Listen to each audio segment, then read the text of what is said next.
Welcome back. Early morning showtime. And right on cue, here is Cat. You would think that I spend hours and hours training Cat to come in on cue and sneeze on me, but I don't. I absolutely spent no time on this. This is his own deal of just knowing that as soon as I hit a camera, I'm coming running, if he's in the house, to be a part of this. All right, let's sit. Sit.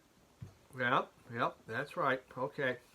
We got a lot to do today. Let's spend, I now want to take 30 minutes of your life to show you some records. This is, you're going to sit for 30 minutes and you'll never get this time back. Fair warning, okay?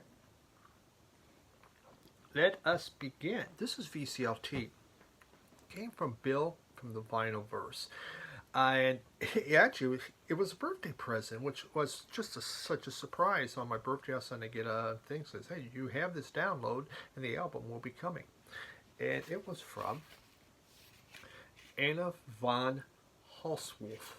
Hausswolff. She's out of Sweden. Bill had recently shown this album. This is pipe organ music. And when Bill showed the album, I wrote to him and says, Bill, what the heck is that pipe organ music? I mean, what? I said, what are you getting into? I mean, are you okay? Do you feel all right? He writes back, goes, this thing's great. And he talked about it. He says, I'm loving this thing. He says, it's pipe organ. Well, he sent it to me. And I guess he says, you know what? I will convert that bastard into liking the pipe organ. Let me tell you about this album. So first, Bill from Vinylverse. He's, been around. I'm sure if you don't know him, please check out his channel. Just the nicest guy. I had the pleasure to meet him last year, and it was an absolute pleasure. And I totally enjoyed my time with him, and hopefully we can do that again, Bill. It'd be nice this year. But just been around, same as me. I've been doing this. It's about 3 years now. I don't know for sure, but it's about 3 years since I've been doing this. And Bill's about the same amount of time, so we kind of came up together. So this is Anna von Hausswolff is from Sweden, born in '86, so same age as my son Paul. Or is he born in '85? Hell if I know. Classified neoclassical, ambient, dark wave. There's some critic. We need to come up with a new category. Let's do dark wave. Sounds pretty cool, huh? She does vocals, and her vocals, to me, are similar to like Diana Gallus, if you know her. So it's kind of a little out there. She plays piano and she plays pipe organ. Now, for those of you that have not played the pipe organ, which is almost 99.99% of you, that's not an easy instrument. My older brother can play pipe organ. And, so you have to you're playing the keys on top, you have stops that you're pulling, but at the same time, your feet are also moving. Most pipe organists take off their shoes so you can feel the pedals, because it's just like a whole nother set. It's like another set of piano keys down below all these pedals. If you have trouble walking and chewing gum at the same time, I advise you to not do the pipe organ. In the pipe organ, your hands and your feet each have to be going different ways at the same time. It's the most insane instrument in the world, and you just got to have your crap together, because if not, you're going to suck at the pipe organ. So here we go. This, and they actually label this as funeral pop. What the hell? Funeral pop. Okay, yes. So this is my first funeral pop album. This is an instrumental LP. So it's just the pipe organ. And it was recorded in a church, I believe in Gothenburg, which is where she's from, Gothenburg. It is filled with these it's like growing tones and groans of the pipe organ, and it's layered in textures. So you start off, because that's how a pipe organ builds, and it builds. So one hand, you have this, the other hand starts to build it up, and of course then the pedals down below, you're adding more to it. It is lush, it's sorrowful, and it creates wordless landscapes. I think that's the best way to tell you what it's like. Jacob from Old and New Sounds out of Denmark, he turned Bill on to this, and so Bill gave this to me, and it's beautiful. It really is neat. So I mean, I'll play you a sample, obviously, but it's something. Look at that, isn't that haunting? Really something different. Pipe organ. It's not rock and roll. It's not punk. It's funeral pop. But it's neat. Check that out. Bill, thank you. There is no way in a billion trillion years I would have bought that. And I would have missed out. And that's the thing. There's such great music out there. Often we can miss out.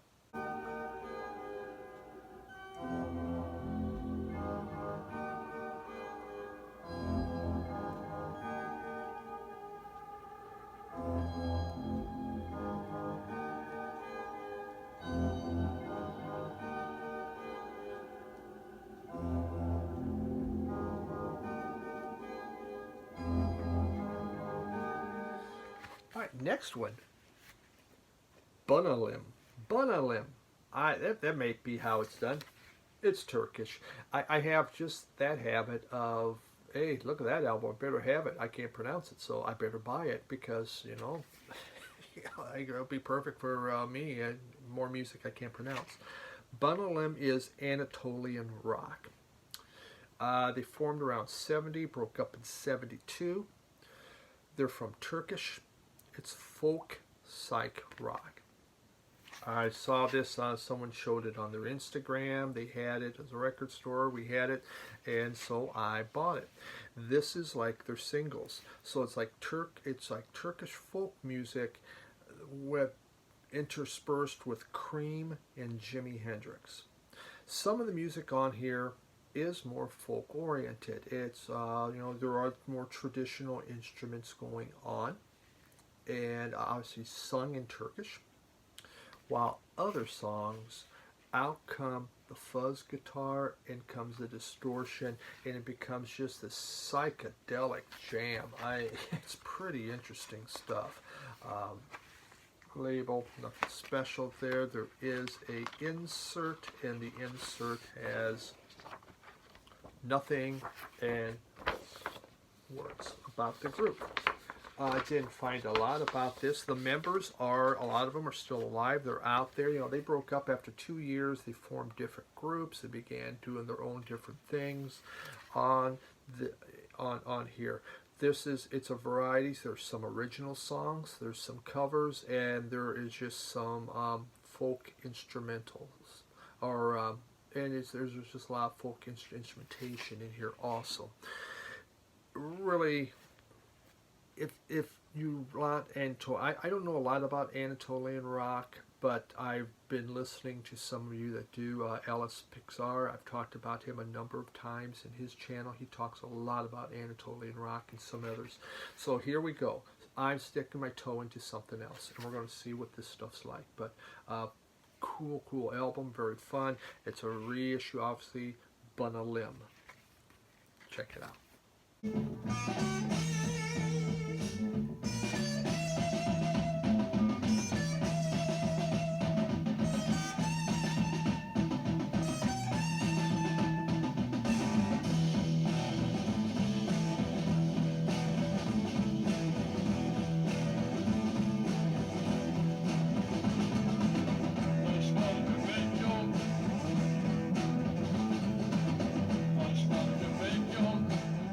I don't know how many are out there or whatever.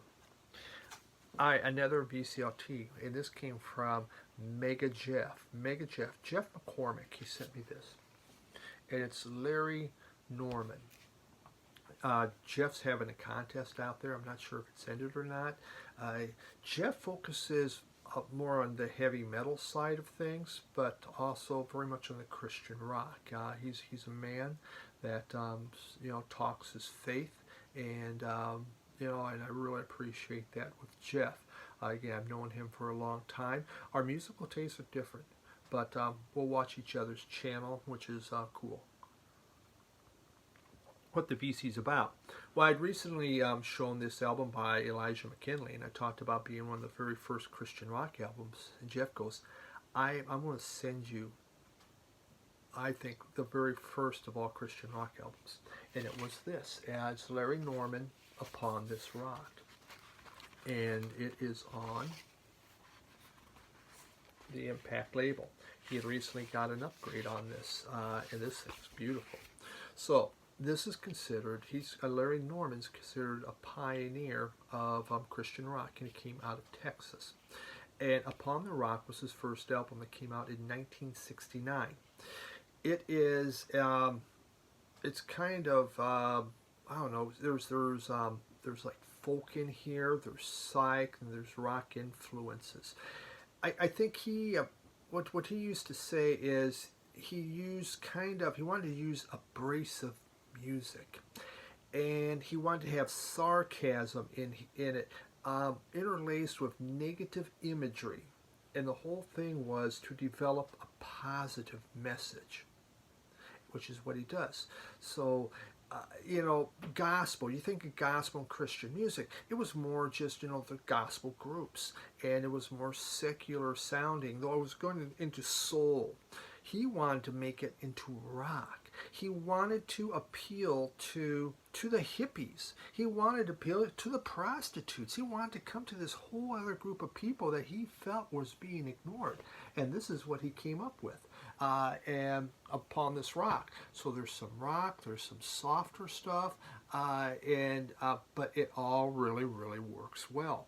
Now, the conservative establishment, Jimmy Swaggart and all that, they just said, this is the devil. This is no good. Do not buy this album. You will go to hell. So this guy's singing about all this, but because it's this rock music, it can't be any good. Well, the label was released by Capitol, and it didn't do much. They didn't know what to do with it, and they dropped Larry. Christian bookstores picked it up, and this became his best-selling album. This man, he was born in 47, died in 08. He put out 100 albums. 100 albums. CDs, tapes, whatever. That's how much music he put out to talk about his faith. So this was a really neat listen. And again, something like from Bill, I never probably would have picked up, never would have seen. I just would have bypassed it. And so Jeff, MegaJeff, thank you very much. Very nice. And I hope you like the sample of that.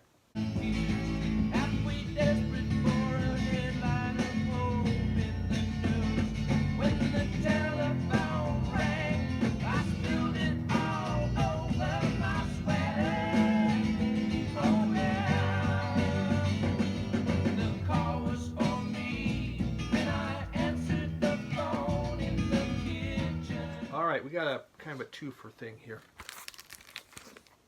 Which I could have put these on my Hey Bringing Back Old Friends, because I had both of these, and which I lost, so I did bring them back. This is their second album, In the Past. This is their third album, Lazy Bones. Which came out of Zambia, Zamrock. This is true Zamrock. They started in 73, broke up in the 80s. The problem, I've talked about this before in Zambia.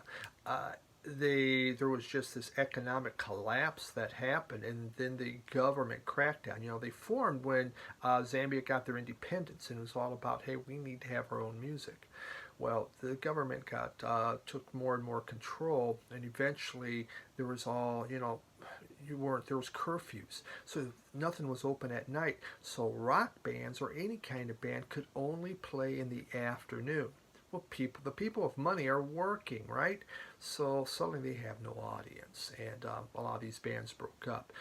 AIDS also was really part of it. So on these, in the past, again, this is their second one. This came out in '74.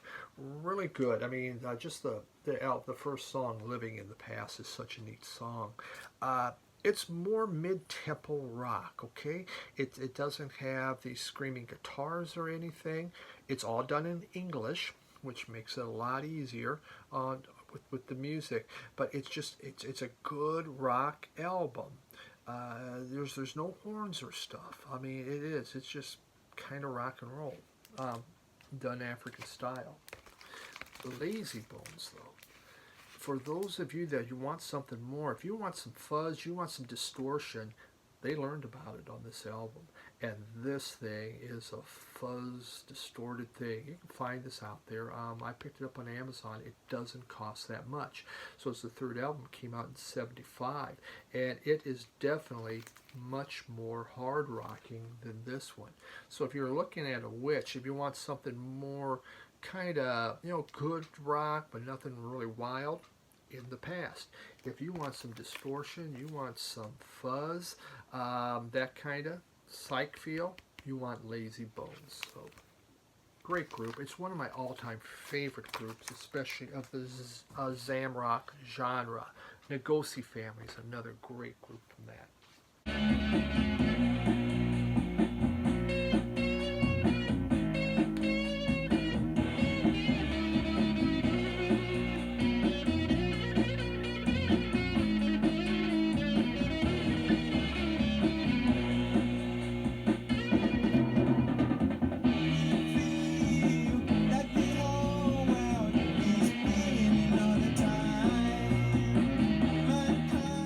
Fans, Junior Wells, Southside Blues Jam. This was a neat pickup found out there. This was recorded in '69, end of '69, early '70, in a couple sessions. On here we have Junior Wells, Otis Spann, Buddy Guy, Louis Meyer, and a couple of other people. It's noted that Otis Spann, this is the last album he did, the last sessions that he did. He died of liver cancer shortly after this. And Otis Spann, excuse me, well, usually I think I sneezed on him. Serves him right. Otis Spann was, just like the king of the blues keyboards, and he sounds wonderful on here. Junior Wells is a force of nature.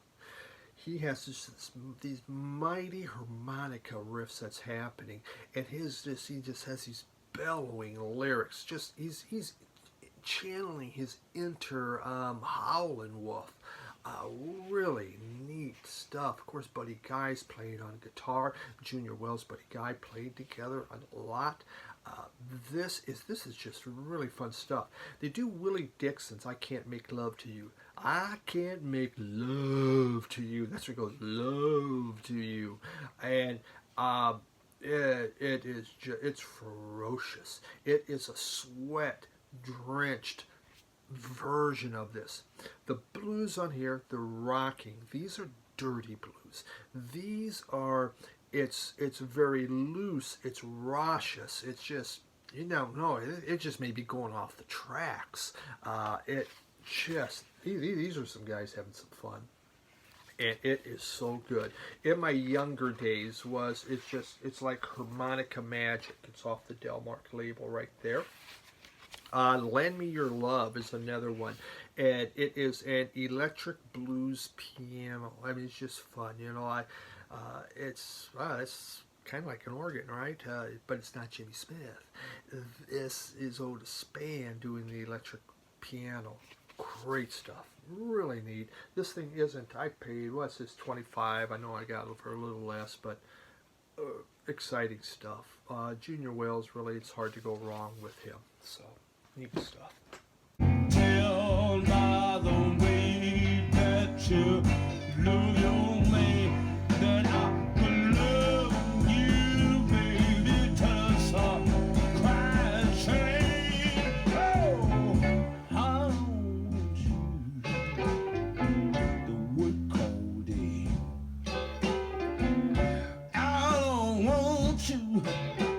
jazz crowd. And this has been shown ad nauseum, but as usual, it takes me a while. I mean, I've had it for quite some time, but I got a lot of records I haven't shown, right? Crack, crack, crack. Always fun. Clifford Brown. Born in 1930, died in 1956. This album, Study in Brown, did I get that right? Yep, Study in Brown, came out in 1955, 1 year before his death. And he died in a car crash. The car crash was like a foreshadow, so this is interesting. Okay, so growing up, Clifford Brown, who's from a musical family, I think he had 3 other brothers. His dad had them form a quartet, but he learned how to play piano and he learned how to play trumpet. Well, he goes to college. He decides he's going to major in math. In college, he's in a car accident. He's now in the hospital. As he's in the hospital, Dizzy Gillespie comes to visit him. And he comes and says, hey man, what are you doing there? Why aren't you playing? You need to become a jazz musician. You need to go into jazz, because Dizzy liked the way he played. He convinced Clifford Brown to give up academia and become a jazz musician, because he's there in his car crash. Wow, foreshadowing, right?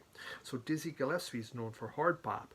Clifford Brown is known for hard bop, but he has this fat tone to his it's this kind of fat, warm trumpet tone. His playing is beautiful. I really enjoy Clifford Brown. There is a song, what's it called? Cherokee. And just the trumpet playing is absolutely incredible. Another one on here is called Swingin'. And in Swingin', it's just this finger popping, fun stuff. People trading solos. It just blows your mind. It just puts a smile on your face. It's so good. It's so fast though, because this is hard bop, so it's how many notes can I put within 1 second, but it's done in such a good way. There is Sandu is on here, which has become known as a in Land's End. Both of those are kind of like a standards now.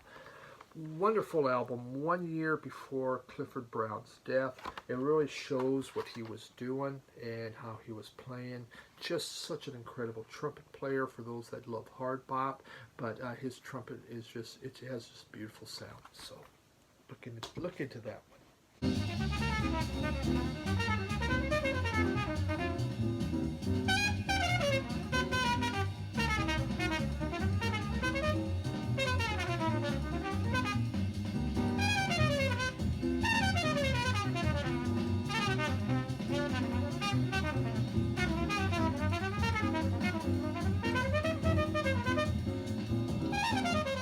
Two more to go, 2 more groups. We have picked up this. This is the very first aid kit. This one came out, actually first aid kit formed in 2007. They took a little brief hiatus. This is the first album, came out in 2010. First aid kit is Fleetwood. It's like the the Fleet Foxes, except it's 2 Swedish girls. When this was made, the 2 sisters, Johanna and Clara, were 19 and 16 years old when they put this album out, and it's a thing of beauty. It's like folk Americana. Most of you are probably familiar with it.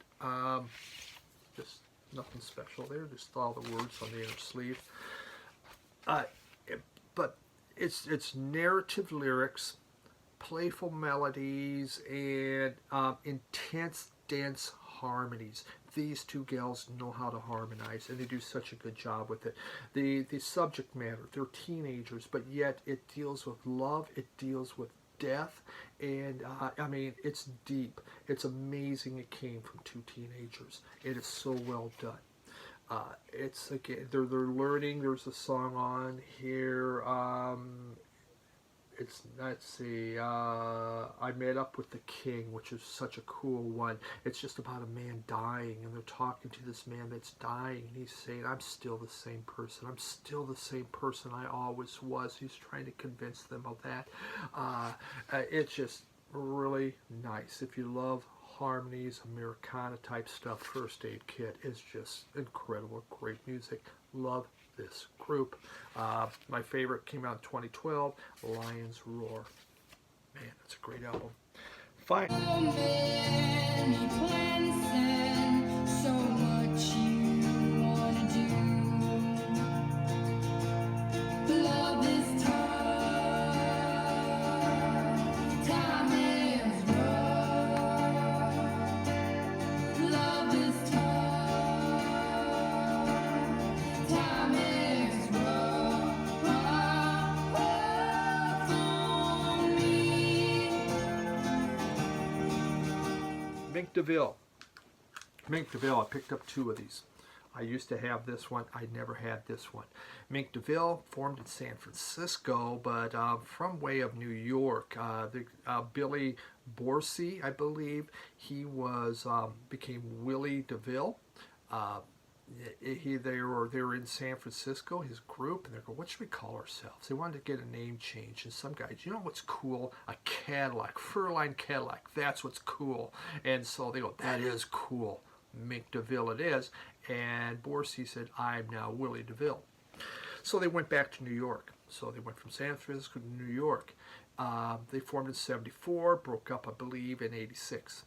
Well, in New York, they became the house band for CBGBs. So they're part of the early punk explosion. But here's what's neat. They're really not punk. But yet they're the house band. So we got Television, the Ramones, Blondie, Talking Heads, all playing at CBGBs, but the house band is Mink DeVille. These guys are R&B soul. That is their feel. Willie DeVille, he just has this old school soul feel to it. Well, this was their first album. It came out in 77. And it is considered, if you get a punk compilation, you are going to hear, it is Spanish Stroll. Spanish Stroll is such a classic of the punk. But yet, it's like a doo-wop with hard guitars. This group preferred castanets to tom-toms. They prefer the accordion to the guitar. And you can just hear this feel. Spanish Stroll is such a great song. And it was considered part of the punk group, but so not punk. Well, then there was this one here. This was their third album. Came out in Chat Bleu, in Chablou. It's French. I don't know. And this was another departure. In fact, this thing was so different that the record label, they wouldn't put it out in the U.S. because on it, let's just show you the label, Capitol.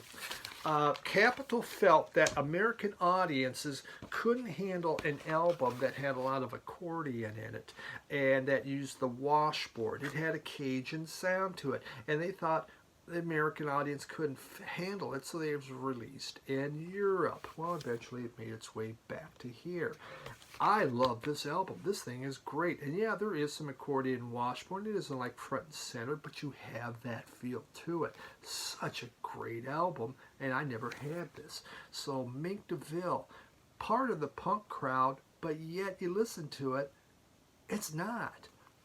But they were there. They were there for all of it, and an important band. I just wait for that sign. And just a wink of your eye. I have to run into you any old time I want to. Every way.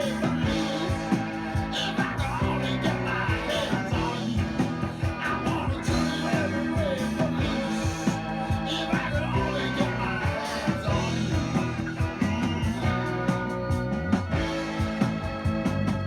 That's the update. That's what we have. That's all I got. And we're going to go over because there was a lot of needle drops. So thank you so much. Happy first day of spring. Appreciate you watching and commenting and subbing and whatever else you do. Thank you. Have a good week.